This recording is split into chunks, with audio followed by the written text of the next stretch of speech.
I finally told my husband the truth about our marriage, and that moment shattered everything I knew.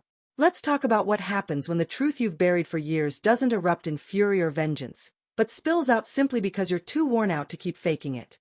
My name is Laya. I'm 35 now, and a decision I made a few years back, to be brutally honest, turned my entire world upside down. I didn't cheat.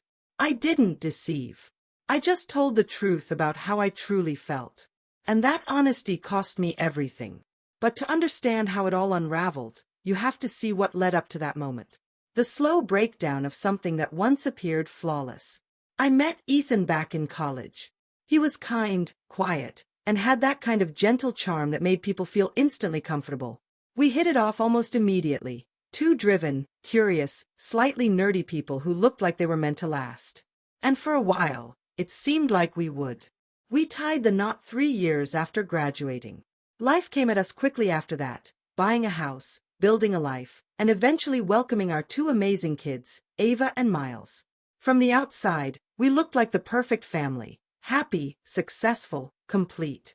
But inside our home, the reality was much more complicated. You've heard the phrase, a good wife? That's who I became. I wore that title like armor. I managed everything: meal prep, school meetings, doctor appointments, laundry piles, birthday celebrations, holiday plans, calling his mother, sending out RSVPs, writing thank you notes, and holding space for 2 growing kids with big emotional needs. I ran our household like a business. Every detail was accounted for. Ethan. He worked hard, no doubt. I never discredited that. He was a responsible provider. But the moment he stepped through the door, his work ended, while mine kept going without pause. He'd come in, drop his bag, collapse on the couch. And there I was, still in motion, finishing dinner, helping with homework, settling sibling arguments, cleaning the chaos from another grueling day. If I specifically asked him for help, he'd do it. But only if prompted. And over time, that dependence created a deep wound that never quite healed. I didn't want to parent my partner. I wanted a teammate, someone who would notice how much I held without having to be told. But he didn't see it. Not really. Even our physical connection reflected the same imbalance. Intimacy became predictable, almost mechanical, a duty rather than desire. Not because I stopped loving him, but because I started to feel invisible, drained, like a shadow of myself. I wasn't touched with affection, I was touched out of routine. Still, I kept going. Always. Because I thought that's what a good wife does. She holds things together. She doesn't cause trouble. She sacrifices silently and hopes that maybe, eventually, it will all be worth it. But little by little, I was fading. Every day, a little more of me disappeared. And the one person I hoped would notice, didn't. Not until one Tuesday night in March, when everything changed. That evening was chaos. Miles had lost a tooth and was in full panic mode over the tooth fairy. Ava had procrastinated on a big school project and was now scrambling to catch up. I had fed the kids, cleaned the kitchen, started a load of laundry, and was sitting on the bed folding socks when Ethan walked in. He sat down beside me, looking serious. Laya, are we okay? I was ready to deflect, as usual. But then he said something that pierced through the fog. I feel like you're somewhere else, especially when we're close. There was no accusation in his voice. No anger. Just confusion. And in that moment, I couldn't keep hiding. So I told him. I told Ethan that for years, being intimate felt like an obligation, not a desire. That I felt more like his caretaker than his partner. That I had been carrying the weight of our life alone and feeling completely unseen. I told him I was lonely. That I had been so exhausted for so long, even my own reflection didn't look like someone I recognized. He didn't lash out. He didn't yell. His face simply crumbled, like the ground had given out beneath him. How long? He asked quietly. I could barely get the words out. Since before Miles was born, I whispered. Maybe even earlier. He didn't come to bed that night. Even though I had finally let go of the truth I'd buried for so long, I lay there in the quiet, my chest tight, wondering if the words I had waited years to speak had just wrecked everything we had built. What followed wasn't a dramatic argument.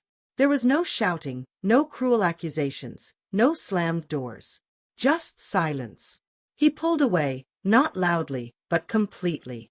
He remained polite, even courteous, but his warmth was gone. No affectionate glances. No casual jokes. No, I love you. We became strangers under the same roof, bound only by the children we were still trying to raise. I had taken off the mask I'd worn for years, only to find myself utterly alone. I convinced myself it was temporary.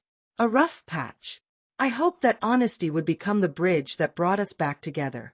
Then came the night I tried to reach out again, emotionally and physically. The kids were away at sleepovers. The house was quiet. I lit a candle. I reached for him gently, fingers brushing his arm. And for the first time in years, he recoiled. "I'm not ready," he said softly. The rejection was sharp, like cold water dumped down my spine. For years, I had forced myself to be present, even when I felt invisible. And now that I wanted him, not out of obligation, but because I genuinely longed for connection, he drew a line I had never been allowed to draw. Bitterness crept in. I began to snap at him, correct him in front of the kids. I pushed him away in all the subtle ways you do when you're hurt and don't know how to say it. When I suggested therapy, it wasn't a gesture of healing, it was a weapon. A way to prove I was the one who had always been right. And when we finally sat across from a counselor, I poured it all out. The exhaustion, the emotional weight I had carried, the years of neglect and loneliness. And then Ethan said something that hit harder than anything else before. "I feel like I've been living with someone who never actually wanted me. I don't even know what parts of our life were real." That should have cracked something open between us. But it didn't. I got defensive. "There's a difference between pretending and sacrificing," I snapped. I stayed. I gave everything. But by then, we were both speaking to be heard, not to understand. A few months later, Ethan asked for a trial separation. I called him a coward. I painted myself as the one who fought while he folded. I told friends and family my version, that I had been brave enough to be honest, and he ran from it.